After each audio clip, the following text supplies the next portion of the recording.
ভাইয়া তোমার বাইক করে আমায় কলেজে দিয়ে আসো না। ঠিক আছে বোন, চল।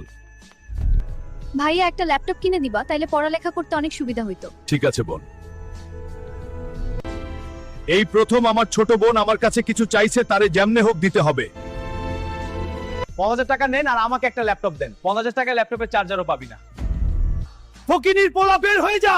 একদিন এই শোরুমের মালিক হব, মনে রাখিস। যে জমিদারের 3 মাথা আলা দানবকে হারাবে সে পাবে 100 কোটি টাকা।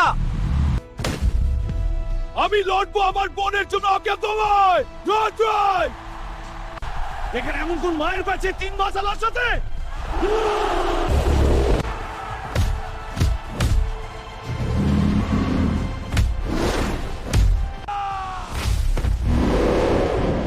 বন্ধুরা তোমরা সবাই বাইক টানতে পারবে।